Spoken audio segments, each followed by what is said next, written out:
Welcome, my dear listeners, to another engaging episode of the Real Talk podcast. I'm your host, Josh Bell, and today we're embarking on a journey back to 1981 to explore the horror classic The Burning. This cinematic gem occupies a unique space in the annals of horror, a story of both excellence and controversy. In this episode, we'll dissect the film's strengths, its shortcomings, and delve into its complicated history.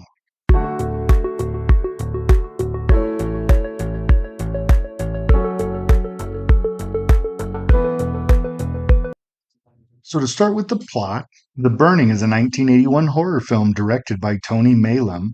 The story unfolds at Camp Blackfoot, a summer camp nestled near a lake in upstate New York.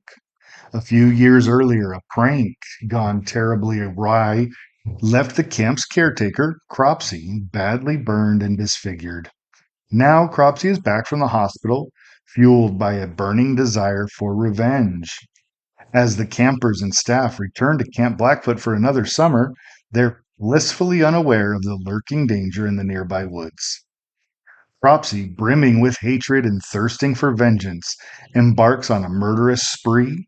Armed with a pair of giant gardening shears, he relentlessly stalks and brutally dispatches anyone who crosses his path, all in the name of settling old scores. Amidst the carnage and terror, a motley crew of campers and counselors must band together to survive the relentless attacks from the vengeful Cropsy. The Burning epitomizes the slasher storyline, which hit its peak in the early 80s, delivering gruesome kills, suspense, and a relentless killer hell bent on settling old scores.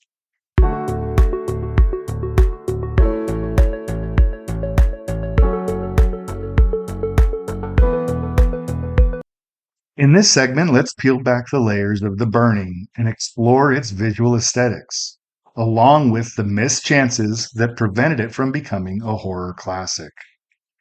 Now, when it comes to The Burning, it's essential to consider the era it hails from.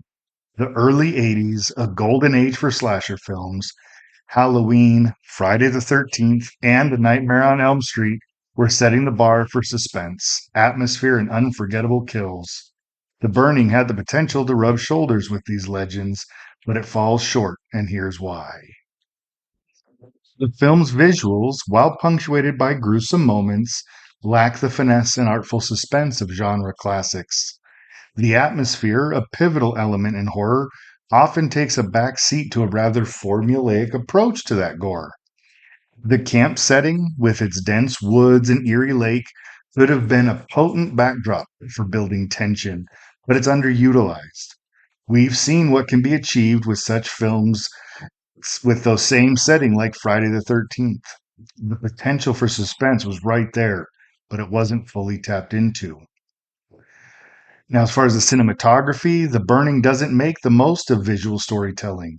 There's a lack of depth and symbolism that could have enriched the narrative. Subtle visual cues can enhance horror, but here they're largely absent. Moreover, the camera work lacks finesse. Techniques like point of view shots and clever framing, which were expertly wielded by genre maestros, don't get the attention they deserve. These elements can draw the audience into the character's fear, but in The Burning, they don't shine to their full potential. The missed opportunity lies in the fact that The Burning had all the ingredients for a fantastic slasher film. It had a vengeful killer, a chilling setting, and a group of potential victims. However, it falls short in delivering the suspense and atmosphere that would have propelled it to the ranks of its 80s peers.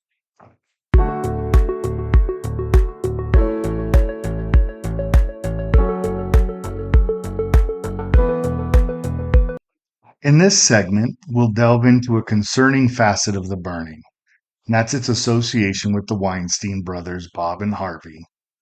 Their involvement in this film is disheartening, and it's a layer of the film's history we can't ignore.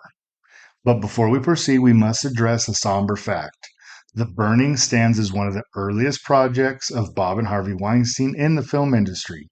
At that point in the early 80s, they were far from the infamous figures they would later become, connected to a slew of disturbing allegations and seriously tarnished reputations. Given what we now know about the Weinstein brothers' actions and the accusations that would later engulf them, it is challenging not to view the burning through a tainted lens. The connection is unsettling and it compels us to ponder how to engage with the film. While we don't intend to downplay the creative work of the countless individuals who contributed to the making of the film, it is crucial to recognize the dark cloud hanging over the Weinstein brothers' legacy. The burning represents one of their earliest steps in the film industry, and it's a connection we can't merely gloss over. As film aficionados, we are often challenged to confront how to separate the art from the artist. In the case of the burning, it's a test of discernment and ethical contemplation.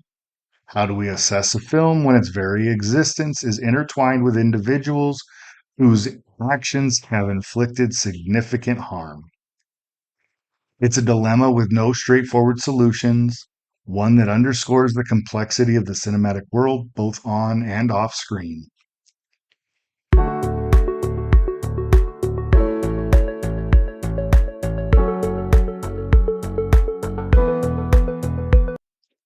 In this part, we're going to take a closer look at the characters and the emerging talent in The Burning, despite the film's flaws and controversial aspects we've just finished discussing. One of the most fascinating aspects of The Burning is how it introduced some future TV stars to the world. Among them, we have talents like Jason Alexander and Holly Hunter making their debut appearances. Their presence, alongside Brian Backer and Fisher Stevens, gives us a glimpse of the budding talent hidden within the film's imperfections. Let's start with Jason Alexander. This was one of his very first times in front of the camera, and while his character is far from the George Costanza we'd later come to adore on Seinfeld, you can already see his charm and comedic timing shining through. It's quite interesting to witness his earlier work and see the seeds of talent that would eventually blossom in his television career. Holly Hunter also steps onto the scene in The Burning. She takes on a significant role in the film, and while it's clear she's still finding her footing, her natural talent is unmistakable. Her future career, including an Academy Award, speaks volumes about her potential, even in these early days. Brian Backer and Fisher Stevens, although not as widely recognized, make their mark as well. They deliver solid performances in a film that leans heavily on its characters' reactions to impending danger. Their work here sets the stage for the careers they would later pursue in both film and television. While The Burning may not be celebrated for its storytelling, it's a treasure chest of those interested in the early careers of these talented actors, and it's a testament to the lasting appeal of the film's cast, even with the film's overall hiccups.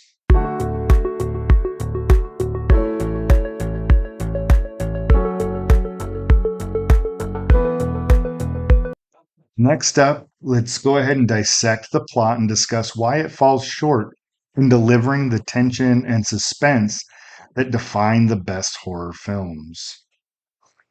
The Burning sticks to the tried and true slasher movie formula: a group of young campers, a vengeful killer, and the predictable sequence of gruesome murders.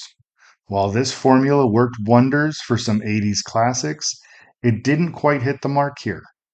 The story of The Burning centers around the recently released Cropsey, who's out for revenge. The setting of Camp Blackfoot, isolated in the midst of a dense woods and an eerie lake, had the potential to create an atmosphere dripping with dread. We've seen what can be done, as I mentioned before, in Friday the 13th. This potential for suspense was right there, but never really tapped into. The film misses the opportunity to develop its characters beyond simple archetypes. This lack of depth makes it tough for the audience to emotionally invest in their survival, which is a key element in any successful horror movie. In essence, the film becomes a series of gruesome set pieces, lacking the emotional depth or tension needed for a truly successful horror experience. It is clear that while The Burning had the ingredients to be a great slasher film, it never quite capitalizes on them.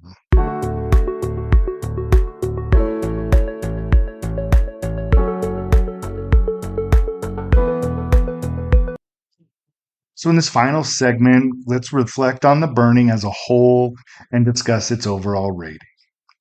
How does this film fare in the pantheon of 80s horror, and what should viewers keep in mind when approaching this enigmatic movie?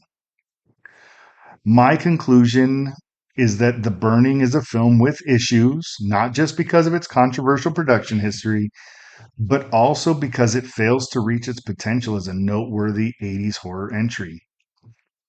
I would rate this a 4 out of 10, and it only gets those 4 points mainly due to the presence of future TV stars and the curiosity it ignites. As movie lovers, we are often challenged to appreciate a film's cinematic merits while dealing with the uncomfortable associations that come with it, and The Burning is no exception.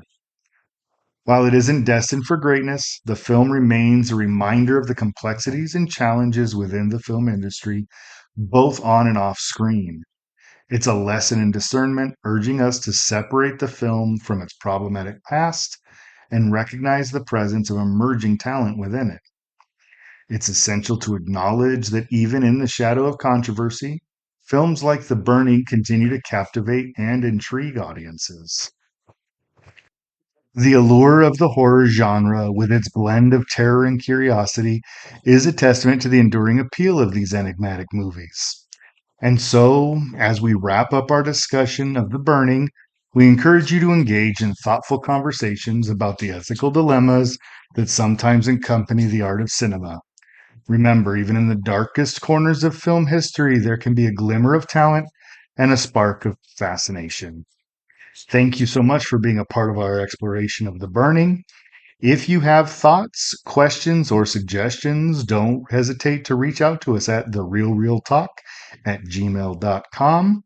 You can find us on Twitter at RealRealTalkPod and on Instagram at RealRealTalk. Stay tuned for more captivating conversations on the Real Real Talk podcast. In our next episode, we'll be delving into the classic Western comedy, Support Your Local Sheriff. We're looking forward to having you with us for that discussion. But until next time, keep watching, keep loving, and keep those reels rolling.